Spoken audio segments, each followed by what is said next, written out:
tiene esta particularidad. Si bien estamos en el capítulo de carbohidratos, glúcidos, carbohidratos, pues una parte importante de esto constituyen las glicoproteínas, es decir, cuando las proteínas se unen a los carbohidratos, y precisamente es la función del carbohidrato la que le da la principal función biológica. Por ejemplo, una glicoproteína, como tienen aquí en las diapositivas, es una molécula verdadera, quiere decir que esto, por ejemplo, es una glucoproteína, así considerada es una sola molécula, actúa así solita, o digo así en conjunto, ¿no? Tiene dimensiones específicas y está integrada por, fíjense, unidades oligosacáridas, que serían estas que está representando aquí. El oligosacárido, ya sabemos que es un oligosacárido, que se une covalentemente. Esto quería representar esta estructura así que estoy señalando con mi cursor, que es la proteína. Entonces, este oligosacárido se une mediante enlace covalente a esta proteína. Generalmente lo hace, y esto aumenta en sus diapositivas, chicos, generalmente lo hace uniéndose, por ejemplo, fíjense en mi cursor, si este es un monosacárido, se une mediante enlace oglicosídico a cierto grupo de aminoácidos específicos. Repito, el oligosacárido se une de manera específica a ciertos aminoácidos, siempre y cuando sean aminoácidos hidroxilados. Siempre y cuando sean aminoácidos hidroxilados,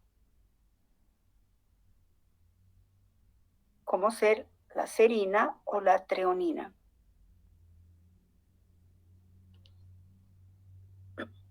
En especial estos aminoácidos, serina y treonina. Vamos a ver después qué son estos aminoácidos. Entonces, si recuerdan, si este es un carbohidrato, tiene un grupo de hidroxilo, se va a unir con el otro grupo hidroxilo de este aminoácido. Y recuerdan, cuando dos grupos hidroxilo reaccionan, forman un enlace oglicosídico. Y entonces, repitiendo, esta es la estructura de una glicoproteína, que es una molécula verdadera, que resulta de la unión de un oligosacárido a una proteína. ¿A qué parte de la proteína? Se une específicamente a ciertos aminoácidos, que son aminoácidos hidroxilados, formando un enlace oglicosídico. ¿Dónde se sintetizan las glicoproteínas? Cuando veamos proteínas vamos a ver un poco más profundamente esto, pero las proteínas mismos, solo proteínas, se sintetizan en el retículo endoplasmático rugoso, como ustedes bien saben, en los ribosomas.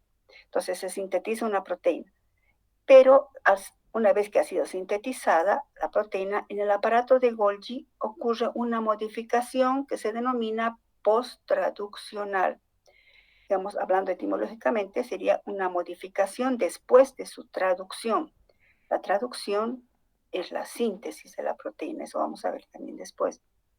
Entonces, en el aparato de Golgi, la proteína que se ha sintetizado, repito, sufre una modificación post-traduccional, así se llama. Subrayen esto, vamos a hablar mucho de esto cuando hablemos de proteínas y después. Y esa modificación post-traduccional consiste precisamente en que esa proteína va a ser glicosilada. Es lo que hemos visto. Un oligosacárido se va a unir a la proteína formando un enlace oglicosídico. ¿Gracias a qué? ¿Quién ayuda a que ocurra esa modificación, esa glicosilación? Pues ciertas enzimas llamadas glicosiltransferasas. Subrayen, por favor. Las glicosiltransferasas son enzimas que catalizan la formación del enlace oglicosídico. ¿Cómo es la unión del oligosacárido y la proteína? Pues ya hemos adelantado. Los oligosacáridos forman dos tipos de uniones covalentes, ¿no? Los aminoácidos que participan en los enlaces oglicosídicos son sobre todo aminoácidos hidroxilados, como serina o treonina. También puede haber enlaces N-glicosídicos que se unen a la asparragina. Esto lo vamos a dejar pendiente cuando veamos que la asparragina es un aminoácido que tiene un grupo amida, por eso forma un N-glicosídico, ¿no? Bueno, no puedo dejar de poner, pero después lo vamos a ver esto. Bueno, entonces de esa manera se sintetizan las glicoproteínas. ¿Quién garantiza o cataliza la glicosilación? Pues estas enzimas llamadas glicosiltransferasas, que vamos a hablar un poco más de estas enseguida. ¿Dónde están presentes las glicoproteínas? Las glicoproteínas siempre están presentes o se encuentran difundidas en las membranas de las células. Nos fijamos, si vemos este esquema de una membrana, veamos, esta es verdad, recuerdan la teoría del mosaico fluido que han ido a ver en biología, pues esta sería la membrana biológica que está atravesada por unas proteínas que vamos a ver en el siguiente capítulo, y pues estas serían las glicoproteínas. Fíjense, este es el interior y este es el exterior. Exterior, interior. Entonces, citoplasma, dice, ¿no? Cytoplasmatic site, bueno, lado citoplasmático, lado extracelular o exterior. Y fíjense, esta es una representación de una proteína unida a un oligosacárido, siempre difundidas en las membranas de las células. Por este motivo, la función de las glicoproteínas es precisamente la comunicación, por eso siempre están en el exterior. Su principal función entonces es la comunicación. ¿Qué tipo de comunicación? Son importantes mediadores del reconocimiento entre células. Por ejemplo, eso garantiza que se forme un tejido de manera natural. Cuando hay un tumor, pues ese reconocimiento ya no ocurre y se forma una masa, ¿verdad? Un tumor. Bueno, son importantes como mediadores, repito, del reconocimiento intercelular. Permiten también la identificación célula-célula, identificación incluso en algunos casos de célula a molécula. Antes de pasar a esto, quiero que aquí aumenten algo, chicos. Escriban, por favor. Cuando se sintetiza una glicoproteína, aquí aumenten, por favor. Cuando se sintetiza una glicoproteína, la inserción del oligosacárido a la proteína constituye una etiqueta química, pongan entre comillas, etiqueta química. Constituye una etiqueta química, que significa que esa proteína debe ir siempre al exterior de la membrana. Que significa que esa proteína debe ir siempre al exterior de la membrana. Es decir, no se queda dentro de la célula ni va a otros lugares. Si ha sido glicosilado, su destino, ¿cuál es? Es como una etiqueta química. Su destino es la membrana celular, la parte externa de la membrana celular. Y por eso, pues, cumplen estas funciones, sobre todo de comunicación, ¿no? Como al estilo antenitas. Dentro de las glicoproteínas, vamos a ver algo que es de interés, digamos, en nuestra área. Las glicoproteínas son, por ejemplo, vamos a ver las glicoproteínas de los antígenos de los grupos sanguíneos. Ustedes saben por fisiología que los seres humanos podríamos decir que desde el punto de vista de los antígenos, del tipo de antígenos que tienen en sus grupos sanguíneos, se clasifican pues en personas que tienen el grupo 0 u O, el grupo O mejor, porque son letras, el grupo O, grupo A, grupo B y en la mezcla de ambos grupos A-B. Para que sea más claro qué es un antígeno, ustedes van a ver al año en inmunología esto con toda la profundidad del caso, sáquenle una flechita aquí. ¿Qué es un antígeno? Un antígeno puede ser una glicoproteína, una proteína, un glicolípido, un polisacárido, etc. Fíjense aquí un antígeno entonces tiene esa estructura.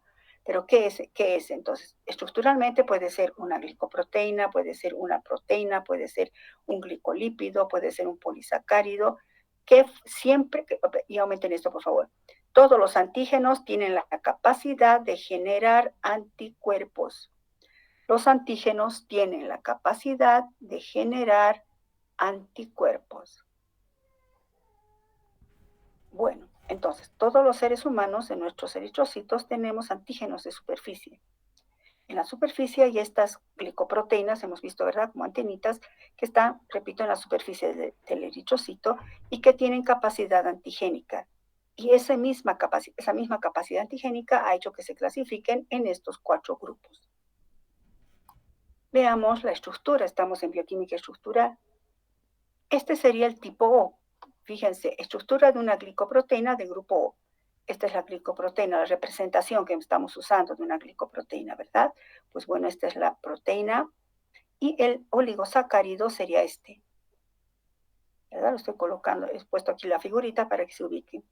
Proteína, lípido o polisacárido, ¿no? Bueno, aquí unido a un oligosacárido.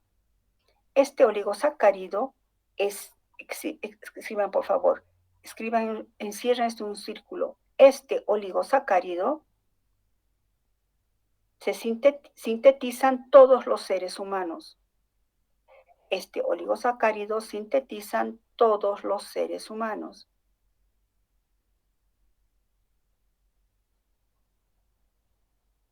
Y corresponde al tipo O. Bueno, ahorita pues es como todos los seres humanos. Entonces, ¿por qué hay 4 grupos? Pues algunas personas obviamente sintetizan esto, me refiero, es un común denominador, pero algunas personas añaden, espérenme, les voy a dictar, estoy explicando primero. Algunas personas tienen una enzima que es capaz de añadir esta si ya saben leer ustedes esto, N-acetilgalactosamina, unida a esta galactosa. Si se fijan, esto es el común denominador, que es lo mismo esto para el tipo O. Personas del tipo O que sintetizan su grupo sanguíneo solo hasta aquí. Algunas personas obviamente también sintetizan esto, pero tienen una enzima que les añade esta, la N-acetilgalactosamina. Esta abreviación ya la conocemos, N-acetilgalactosamina. Entonces escriben aquí, cierto grupo de personas heredan de sus padres, heredan de uno o ambos padres,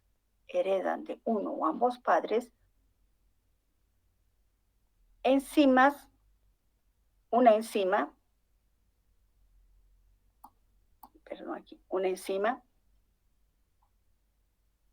denominada, aquí estamos, una enzima denominada glicosiltransferasa del grupo A. Hereda una enzima, una glicosiltransferasa del grupo A, que cataliza la inserción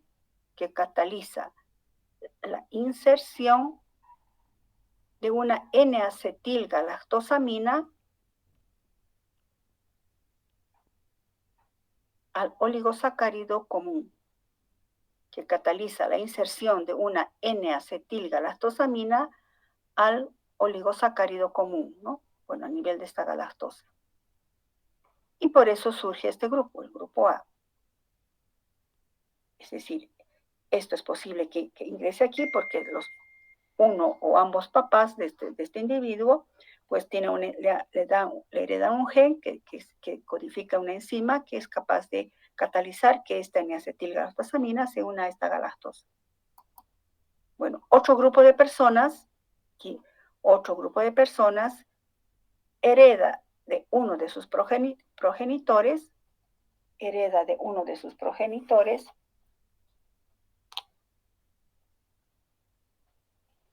un gen que cataliza la inserción de una galactosa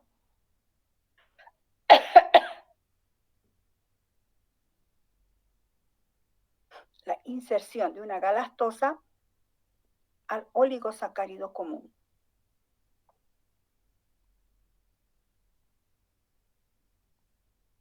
Sería la enzima sería una glicosiltransferasa del grupo B.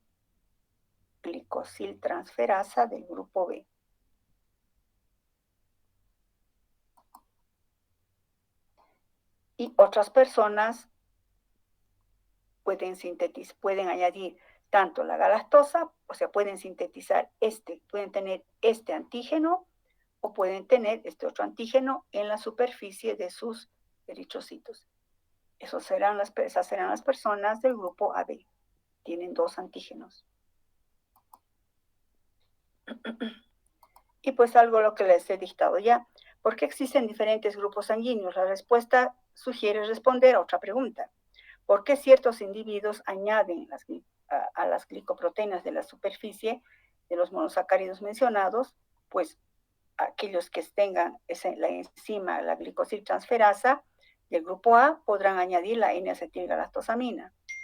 Los que correspondan al grupo B podrán añadir una galactosa. Y los que correspondan al grupo AB tendrán la capacidad de añadir una N-acetilgalactosamina y una galactosa, dando lugar a los dos tipos de antígenos. Está claro, ¿verdad? Lo que aquí yo quiero mencionarles mucho es esto, de que el hecho de que los del grupo A añadan este derivado de monosacárido, la N-acetilgalactosamina, es porque tienen ¿qué cosa? Una glicosiltransferasa específica, heredada de sus padres. Aquí tienen otra glicosiltransferasa para la galactosa. Y algunos tienen ambos, el grupo A y B. Cada individuo hereda el gen que codifica una glicosiltransferasa específica para cada monosacárido de uno de sus progenitores, resumiendo lo que hemos hablado, ¿verdad? ¿Qué sucede con las incompatibilidades sanguíneas? Ustedes han visto eso en fisiología, repasamos un poquito. La sangre dentro del cuerpo de cada individuo no tiene anticuerpos contra ningún grupo sanguíneo, sino que se desarrollan anticuerpos cuando se recibe sangre de un antígeno desconocido, porque nuestro organismo lo reconoce como extraño. Por ejemplo, un individuo con sangre de tipo O, hemos visto que el grupo O, aquí esto añadan acá, por favor, el grupo O no es antigénico. Este grupo tipo O no es antigénico, o sea, no produce anticuerpos, ¿no? No es antigénico. Entonces, cuando un individuo con sangre del tipo O, que no tiene antígenos, podrá donar a otra persona con cualquier tipo de sangre. ¿Por qué? Porque el tipo O carece también de anticuerpos que ataquen a otro tipo de sangre. O sea, el grupo O no genera anticuerpos, ni tampoco tiene anticuerpos. Entonces, la persona que reciba no va a generar anticuerpos y, por tanto, los del grupo O se llaman donantes universales. No tiene antígenos. En cambio, un individuo con sangre O, por estar repitiendo esto, perdón, un individuo del grupo O recibe sangre de cualquier tipo con antígeno AB, digamos, si un individuo recibiera sangre del tipo A o B, A, B o AB, en ese momento el individuo del grupo O reconoce a los antígenos, por ejemplo, la N-acetilgalactosamina o la galactosa, los reconocerá como extraños y desarrolla anticuerpos contra el donante. Esto provoca, pues, las consecuencias de transfundir sangre que no corresponda. Las consecuencias son destrucción de los glóbulos rojos del donante, puede producir shock, daño renal e incluso muerte, ¿no? La importancia de conocer el grupo sanguíneo de las personas. Un individuo con sangre de tipo AB tiene ambos antígenos, glicoproteína A, que sería la N-acetilgalactosamina, y B, la galactosa. Podrá recibir sangre de cualquier tipo, puesto que ninguno de los antígenos que provenga le va a resultar extraño. Y por tanto, los del grupo AB son los receptores universales. Fíjense que todo está jugando gracias a esta capacidad antigénica que tienen las glicoproteínas A y B y a la falta de capacidad antigénica del grupo O. Entonces, hemos visto ya entonces que estos antígenos, estos grupos sanguíneos, se refiere precisamente a la existencia o presencia o no de ciertas glicoproteínas en la superficie de los eritrocitos, de los individuos, ¿no? Bueno, con esto hemos terminado el capítulo, chicos. Si hay alguna pregunta